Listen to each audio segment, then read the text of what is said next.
let me quickly take it from the Electoral Commission, which has fixed Tuesday, March 3, 2015, to conduct district assembly and unit committee elections throughout the country. Colleague Matilda Pamaga has been asking members of the public how well they know their assembly and unit committee members and whether they have ever participated in a district assembly election. Do you intend to vote March next year? Also, should the district assembly elections be politicized to enable candidates openly contest? We'll be looking at all these right here on News Desk. But for now, let's take a listen to the public expressing their opinions. The Electoral Commission has fixed Tuesday, March 3, 2015, to conduct the District Assembly and Unit Committee elections.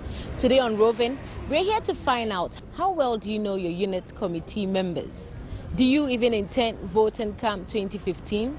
And also, should District Assembly elections be politicized for candidates to openly contest on party tickets? We are here to find out today. Ibrahim, have you ever voted in a district assembly election? No. I don't know. I've not had time to vote for district elections, but it's not a priority.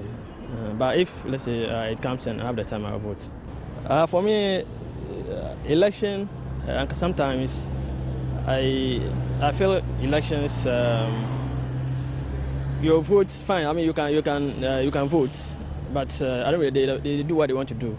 I mean, it's not about your interest, so I don't see it to be all that important.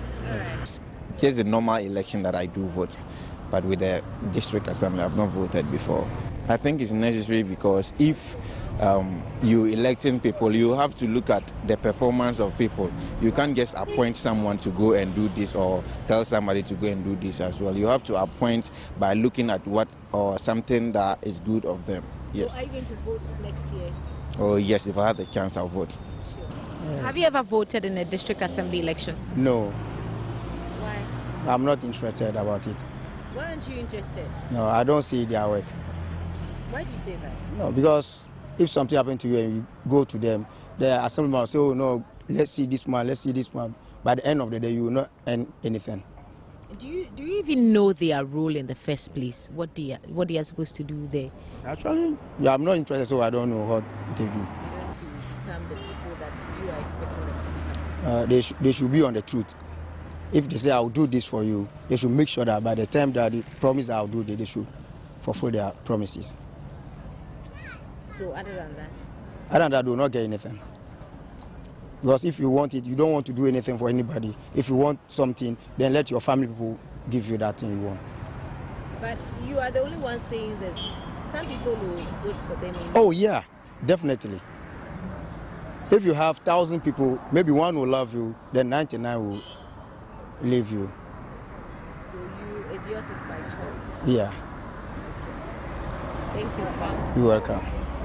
Years that you have been voting, like you told me, have you seen any difference throughout the electionary period? As for that, no. No, because the members, after all, some of them doesn't know exactly the reason why they be there. So I don't know what they are doing. So I haven't seen anything like that. As I'm standing here, or as I'm speaking to you now, I'm not ready to vote for any assemblyman. Why? Unless they have done something different before. Because if assemblyman, especially now they are doing it as a politics, but for the assemblyman, it shouldn't be like that. Assemblyman is supposed to gather the people of the community. But now, everything in Ghana tend to politics. That is why some of us, we are not ready to vote for them again. All right. Yeah. Thank you. Yeah. Have a nice day.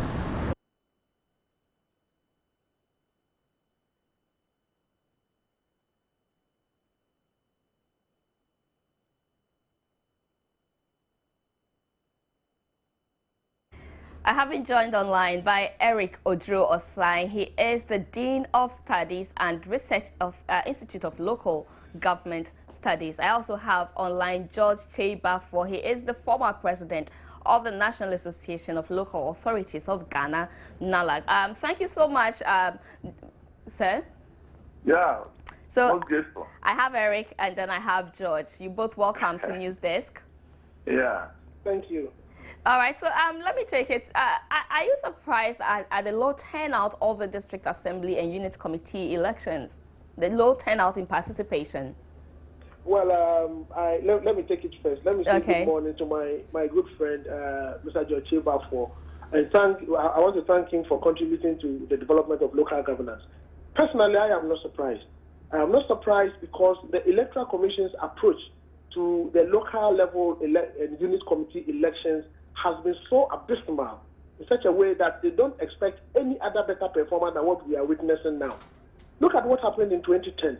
The elections were organized over a period of 2 months between December and January. After that, parliamentary committee was set up to investigate into why the 2010 elections were not successful. The report has been submitted. The Electoral Commission has not acted on it. Look at what is happening for the 2014 elections. Timetable was not released. There were electoral dispute boundary problems. The LI 1983 that was released, this LI was flawed with a lot of errors and things that cannot be implemented. So what they should have done was to withdraw that particular LI and replace it with a new constitutional instrument. As we speak now, they haven't done that. Yesterday, they have released a timetable. Now look at the campaign that is normally undertaken when we are going into presidential and parliamentary elections. Compare it with the sensitization and the awareness reasons when it comes to local level elections. We don't respect local level elections, but I'll continue to say that our democracy will be meaningless. Our democracy will not come up to the level that we expected if we don't deepen local democracy. We don't get anything by priding ourselves that we are doing well when it comes to democracy at the national level, without deepening local level democracy. So for me, I am not surprised about what is happening. And if we don't step up our efforts at whipping enthusiasm in the local level election, the 2015-2014 local government election is going to fail. Let me come to you, George. My impression. Yes, Well, George, your impression. Equally, I'm not surprised. I share in its entirety all the concerns and technical, issues that are raised by my brother Eric Odro Osai. You see, if you understudy the causes of all these challenges that the Electoral Commission has faced in the conduct of the election, you can attribute it to inadequacy of funds. And for that matter, the fact that funds are not released timeously to undertake activities relative to the district level election. But the Electoral Commission will not come out openly and tell everybody that it is because of lack of funds that it is not able to keep to its timetable. So I think that it's a major challenge. I agree with him. This is creating series of problems for the decentralization process. And the most critical thing that I'm concerned with is that when it gets to the time that the term of office of the assembly is due or is elapsed, you have government directives issued to MMDC to disband all the assembly and leave a vacuum. In 2010, 2011, during the elections, it happened. There was a lacuna of about 6 months or so when we did not have assemblies in this country. Meanwhile, the establishment legislation of MMDA clearly states that assemblies are structures in perpetuity, and they are corporate structures or corporate bodies, and for that matter, there shouldn't be any period that an assembly may not be in existence. This time, I believe strongly that we are going to witness the same thing because assemblies were inaugurated in March 2011, and the elections are coming up in March 2011, and I doubt whether we'll be able to keep to the timetable and ensure that new assemblies will be inaugurated almost immediately to replace old ones. But let me emphasize the way forward. We have lamented over this issue for a pretty long period of time. I think that we have come to a situation where we have to bite the bullet.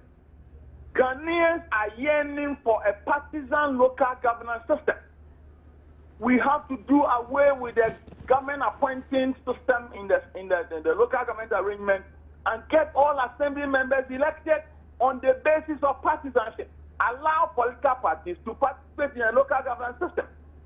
Elect directly unit committee members, assembly members, and metropolitan, municipal, and district chief executives on partisan basis. It will whip up the enthusiasm, it will ensure accountability, it will ensure transparency, it will ensure participation, because people are nervous.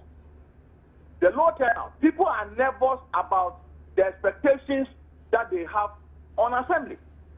And these expectations are not met over time because of the attitude of central government. All successive central governments have some lackadaisical attitude towards, devolution of power in terms of decentralization as the expectation of the Constitution, Article 240. So we need to bite the bullet, and civil society, the media, traditional authorities, and the clergy must play the central role in strongly advocating for this dramatic change. If we don't do that, we will continue to experience this kind of arrangement, because central government will behave as if local governance existence is substitute to central government, and it should be at the pleasure of central government. And central government will continue to behave in this manner and undermine decentralization. And for that matter, the consequences for all of this country will be quite enormous. Why must we really politicize this? Can't we also keep it at individual level, where individual persons who are interested really step forward to participate and get elected to office? Well, if we want to look at this from personal level, then of course we have to do away with the appointing system in it altogether. Government should not appoint MMDC, and people should file nominations to contest on their own merit as chief executive. But that one, it will create a very porous platform, because then you could have as many as about 200 or 300 people vying for the position of MMDC in one particular district or municipality or metropolis. So it is incumbent on us to respond to the contemporary challenges confronting governance in this country. This is a practice in most countries in the world. And I think that we have to go by that, more so when you have a partisan national governance and then you have a non-partisan local governance. I think that it is contradictory, and we need to be responsive to the challenges of the current situation. Let me take a listen to you, Eric. Yeah, thank you very much, my sister. I share with Judge Chebafor's sentiment. I will comment on three things. The first one is that we should go ahead and then make the local level election partisan. Let us look at the Constitution Review Commission's recommendation. And even without even going ahead to make the local level election partisan, look at the posters that are flowing around. Interestingly, when you look at it, though the contestants are not coming out to say that they belong to this party, but the colors they use normally is expected to send a signal to the people that they belong to Party A or Party B. So one, let us politicize the local level elections so that assembly members can be elected on partisan basis. Two, the district chief executive position must also be elective. Once it is elective, the chief executive should then be given the opportunity to appoint or to recruit the people they want to work with.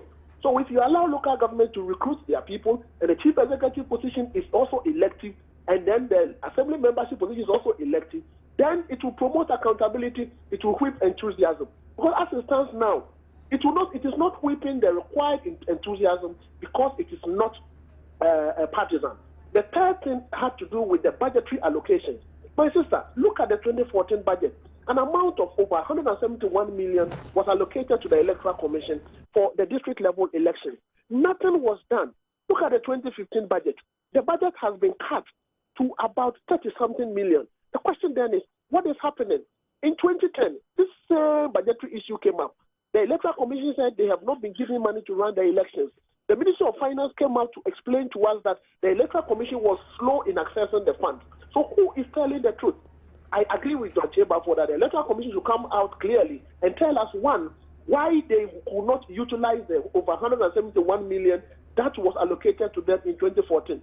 And then two, why the budget cut in 2015? Is it to say that they have determined that they are not going to organize the elections or what?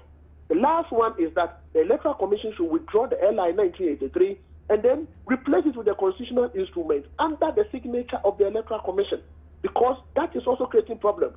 There are some assembly members in the assembly now who don't have electoral areas by virtue of the law, and they need to resolve that issue. Else, I fear that the 2014 local government election is going to be a fiasco, and the voter enthusiasm will not be there. The apathy will continue, and that is not good for democracy and good governance in Ghana.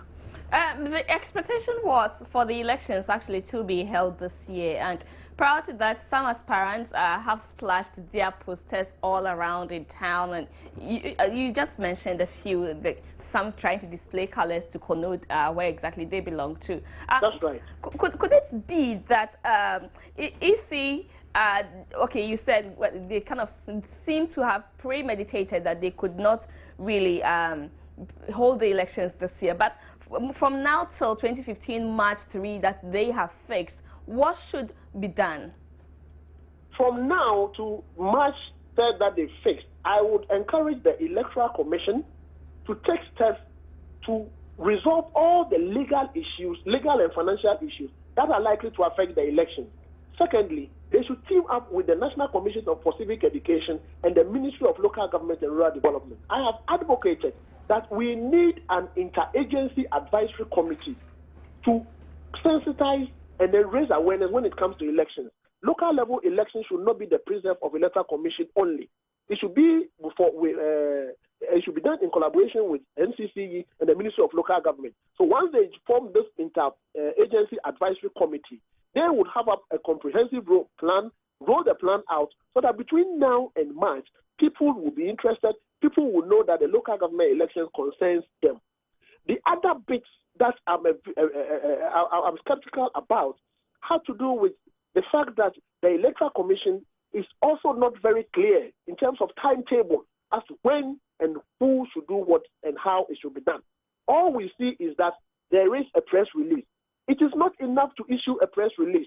They should advertise it in the newspapers. They should reduce it into a local language. They should give it out to NCCE. They should work with the Ministry of Information for proper dissemination of the opening of nominations and closing of nominations and things that people can do to get elected. Because local level elections deserve same prominence as the national level elections. With Eric.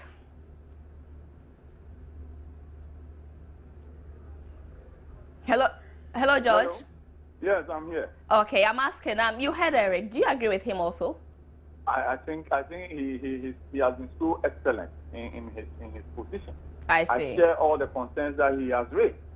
You see, the reality on the ground is that if you could do a check, you would realize that 100% of the 30% government appointees in all the 216 MMDAs in this country are associated with the ruling party.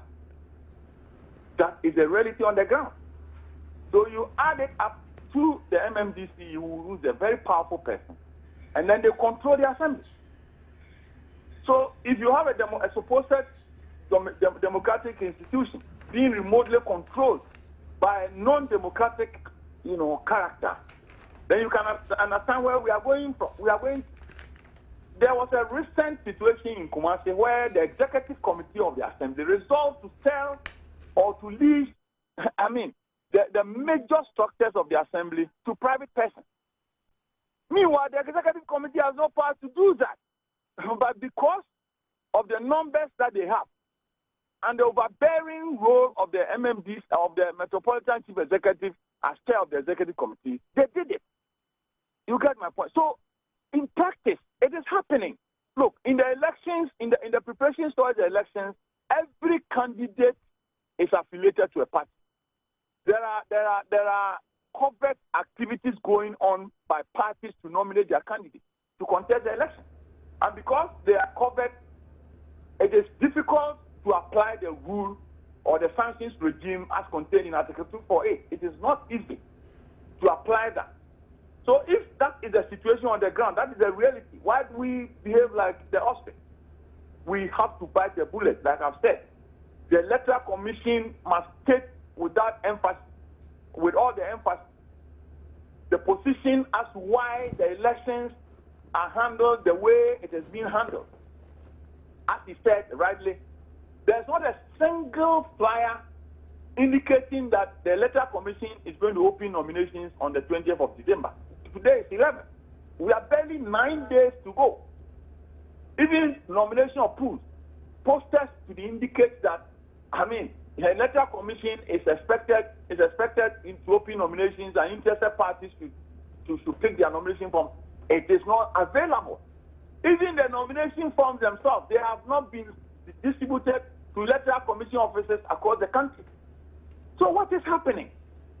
You get my point? But all these are happening because civil society, the media, all those who are supposed to actively support, the process of advocacy for an effective and efficient decentralized system are not showing the desired interest. So I'm glad that these days you are coming up, and we have to be very forceful in ensuring that the right things are done, because if we have an effective and efficient decentralized system for this country, the development and the governance discourses of the country will be enhanced, and it will achieve the most desired purpose in terms of development and governance for the people of this country. Right. We have been trying to reach EC, but unfortunately we are not able to get any of them to pick up their calls. Would have loved for them to join in this conversation and give in a few reactions here and there to give a few more explanations to what exactly could be happening. But finally, to George and Eric, what can be done to whip up the public interest? Well, for now, okay. Once we haven't effected the changes in the legislation and the constitution to go partisan, I think that Eric has provided a solution. We need a multifaceted approach, multi-sectorial approach. The National Commission for Civic Education, the Information Services Department, and the Electoral Commission itself must be resourced to undertake vigorous education of the mass of our people, so that at least they will come to terms with what is happening. Maybe that will assuage the situation to an extent, but ultimately we need to go partisan, so that the political parties will be directly involved, and the enthusiasm will be different. Because if you compare the statistics in terms of patronage in national elections, which is partisan, as against the district level elections, which is non-partisan, the dichotomy is quite obvious. Okay, so let me come to you, Eric. Yeah, well, my sister, I think Mr. Chebafo has said it all. The Electoral Commission is expected to be proactive, and this is a local government election. They should localize it as much as possible. It's a local government election, but you see it being dominated in the English language. Where do they do this in the world if it's a local government election? They should reduce it into other languages that are widely spoken in all the areas of Ghana, so that it will be given its true meaning as a local government election. I call on them to set up the intersectorial or agency committee to start disseminating and raising the awareness of people.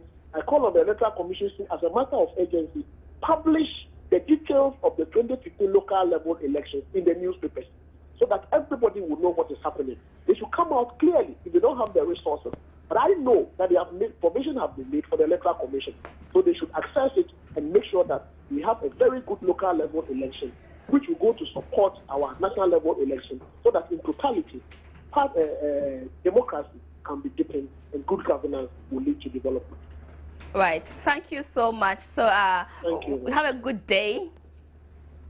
We have been talking to two gentlemen. We had been talking to Eric Odro Osain. He is the Dean of Studies, Research Institute of Local Government and Studies. And we also had George Chebafo. He is the former president of the National Association of Local Authorities of Ghana. And Nalakje joined us to share in their thoughts on the district assembly elections and district committee elections, which have been delayed, and they feel that, well, they believe that we would get a better elections at the local level when it is politicized. We whip up interest in both participation, nominees to, come forward rather than nominating by the government. There should be people expressing their own interest at the party level and be elected for, and also public should also be, gotten to participate a lot more to make it more important as equally as the national level elections. Let's take a breather here. When we come back, we talk more on News Desk.